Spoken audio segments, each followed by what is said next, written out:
के एक महान भक्त हुए चोखा मेला जी। आप सभी ध्यान पूर्वक श्रवण कीजिए, बड़े ही प्रेम पूर्वक ध्यान पूर्वक आप इस पावन सुंदर प्रसंग को श्रवण करें। महाराष्ट्र के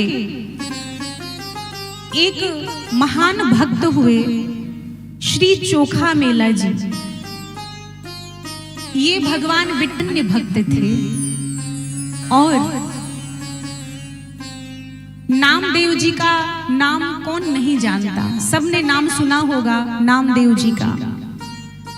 और नामदेव जी के ये शिष्य चोखा मेला जी भगवान विठ्ठल के अनन्य भक्त थे। नामदेव जी के दो भक्त महान हुए, एक जनाबाई जो उपले बनाती थी, कंडे बनाती थी और विठ्ठल विठ्ठल विठ्ठल विठ्ठल नाम पुकारा करती थी। जनाबाई हाथों से तो कंडे बनाती हैं लेकिन मुख से विठ्ठल विठ्ठल विठ्ठल विठ्ठल नाम पुकारा करती थी। नाम में इतनी शक्ति है, नाम की इतनी महिमा है कि उन उपलों से, उन कंडों से विठ्ठल की नाम ध्वनि प्रकट हो रही है। जब किसी ने उन कंडों को, जनाबाई के कंडों को अपने कानों से लगाया तो उससे विठ्ठल विठ्ठल विठ्ठल का नाम प्रकट हो रहा था। बोलिए विठ्ठल भगवान की जय। और ऐसे महान संत नामदेव जी के ही शिष्य हुए हैं श्री चोखा मेला जी। एक बार नामदेव जी के सत्संग में पहुंच गए चोखा मेला जी और गुरुदेव नामदेव जी का सत्संग लाभ प्राप्त किया। ऐसा महाराज हृदय परिवर्तन हुआ कि बस विठ्ठल भगवान को ही अपना जीवन आधार स्वीकार कर लिया और विठ्ठल भगवान इष्ट देव के चरणों में दिन रात ध्यान लगाते हैं, स्मरण करते हैं, नाम पुकारते हैं। ये दलित परिवार में जन्म लिए थे, महार जाति में, निम्न कुल में जन्म हुआ था चोखा मेला जी का। और इनका क्या कार्य था? बस्ती के जो मरे हुए जानवर थे उन जानवरों के शव को बस्ती से बाहर ले जाना, जहां चमड़े का काम होता था, चमड़े के जूते चप्पल बनते थे, चमड़े का सामान तैयार होता था। तो बस्ती के मरे हुए पशुओं का, जानवरों का शव लेकर यह लोग ले जाया करते थे। ये इनका कार्य था। सुनने में तो अच्छा नहीं लग रहा है, निम्न कुल में जन्म हुआ था, महार जाति में जन्म हुआ था, कार्य भी कोई बहुत उत्तम नहीं है। मरे हुए पशुओं का शव लेकर बस्ती से बाहर लेकर जाते थे। लेकिन ये उच्च कोटि के भगवान के महान भक्त हुए। कैसे? इनकी पत्नी का नाम था सोयराबाई और सज्जनों इनके एक पुत्र हुए जिनका नाम था कर्मा मेला। एक बार की बात है, यह बाजार जा रहे थे तो इन्हें बड़ा सुंदर फल दिखाई दिया और पके पके पीले पीले कदली के फल को देखकर मानो ठाकुर जी इनके हृदय में भाव प्रकट किए। ये सुंदर सुंदर मीठे पीले पीले कदली के फल को पाने की इच्छा प्रकट हो रही है। मानो चोखा मेला जी को लगा कि विठ्ठल भगवान ये केले खाना चाहते हैं, तो चलो अपने विठ्ठल भगवान को भोग लगाने के लिए ये केले खरीद कर ले चलो। और भगवान को भोग लगाने के लिए, भगवान के लिए उन स्वादिष्ट सुंदर केलों को खरीदा और ले जाकर मंदिर के बाहर विठ्ठल भगवान को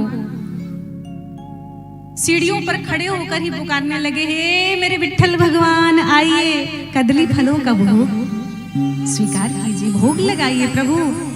और कुछ लोगों ने देख लिया कि अरे ये महार जाति का, ये दलित, ये निम्न कुल में जन्म लिया, अस्पृश्य है, ये कैसे हमारे ठाकुर को पुकार रहा है, मंदिर की दहली पर खड़ा हो गया, सीढ़ियों पर खड़ा हो गया, हमारे मंदिर के, हमारे ठाकुर की पौड़ियों पर खड़ा होकर भगवान को पुकारता है। तो धक्के मारकर लोगों ने मंदिर के बाहर फेंक दिया।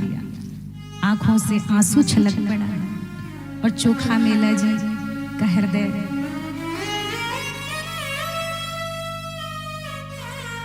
ऐसे रो पड़े कि प्रभु आपने ऐसा शरीर क्यों दिया जो आपकी सेवा के काम में भी नहीं आ सकता। अपने घर पहुंचे जैसे तैसे, इस हृदय की पीड़ा को किससे कहते। भक्त और भगवान के हृदय की बात सिर्फ भक्त और भगवान ही समझते हैं। भक्त के हृदय की बात भगवान जानते हैं और भगवान क्या चाहते हैं वो भक्त जानता है, तीसरा कोई नहीं जान सकता। महाराज चोखा मेला जी दिन रात बस रो रहे हैं, आंसू हैं कि रुकने का नाम नहीं लेते। और चोखा मेला जी भगवान विट्ठल से मन ही मन कहते हैं कि भगवान आपको केले का भोग नहीं लगाना था तो आपने मुझे भाव ही क्यों दिया हृदय में। मानो आप कह रहे थे कि ये केले खाने का बहुत मन हो रहा है, इसीलिए आप ही के लिए तो खरीद कर ले आया था, और लेकर गया तो लोगों ने धक्के मारकर गिरा दिया, मेरे साथ दुर्व्यवहार किया। मुझे इस बात का कष्ट तनिक भी नहीं है, लेकिन प्रभु आप भूखे रह गए, आपको मैं ये केले खिला ना सका। अगर यह शरीर आपके भोग के योग्य नहीं है तो अब इस शरीर को ही मैं नष्ट कर दूंगा। इस शरीर में ना अब अन्न ना जल जाएगा, ना अन्न ग्रहण करूंगा, ना ही जल ग्रहण करूंगा। और चोखा मेला जी अन्न जल त्याग दिए। भक्त रोवे और भगवान को पता ना चले, ये तो हो नहीं सकता। पुजारियों ने जब भगवान को आज भोग के बाद शयन कराया तो भगवान ने ना तो भोग ग्रहण किया और न ही भगवान को नींद आई। भगवान से रहा नहीं गया और बस भगवान मंदिर से बाहर निकल आए।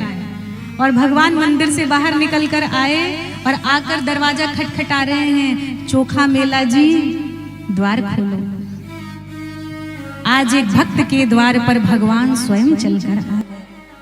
भक्त को तो भगवान के द्वार पर जाते देखा, लेकिन भगवान को भक्त के द्वार पर आते नहीं देखा। भगवान आज अपने भक्त के कुटिया पर आकर खड़े हो गए हैं और द्वार खटखटा रहे हैं, चोखा मेला जी द्वार खोलिए। चोखा मेला जी ने द्वार खोला तो क्या देखते हैं, वही सुंदर रेशमी पीतांबरी, भगवान की सुंदर मोर मुकुट। और भगवान को देखकर नौ किशोर युवक बालक को देखकर समझ गए ये कोई और नहीं, मेरे प्राण धन, मेरे जीवन धन, मेरे विट्ठल भगवान है जो पधारे हैं। और विट्ठल भगवान को देखकर चरणों में गिर पड़े हैं महाराज, और आंसू बस भगवान के चरणों पर गिरे जा रहे हैं, आंसू बहे जा रहे हैं, साष्टांग चरणों में गिरे पड़े हैं। भगवान ने उठाया। अब चोखा मेला जी रोना धोना बंद करो, मुझे बहुत जोरों की भूख लगी है। प्रभु आइए ना, आसन बिछाया, हड़बड़ी है, प्रेम के कारण ऐसा भाव प्रकट हो रहा है, कुछ समझ में नहीं आता। आसन बिछा, भगवान आप इस आसन पर विराज। भगवान ने कहा नहीं नहीं, ऐसे नहीं, आसन पर नहीं बैठेंगे, आज तो तुम्हारे गोद में बैठेंगे। आज एक भक्त की गोद में बैठने के लिए भगवान स्वयं आकर खड़े हो गए और चोखा मेला जी की गोद में बैठकर भगवान चोखा मेला जी के हाथ से केले छील रहे हैं। चोखा मेला जी और भगवान को बड़े भाव से प्रेम से केले खिला रहे हैं। भगवान बार बार निहारते हैं, बार बार चोखा मेला जी को देखते हैं और देखकर गदगद हो रहे हैं, पुलकित हो रहे हैं, प्रसन्न हो रहे हैं। यह है भक्त और भगवान के बीच का प्रेम।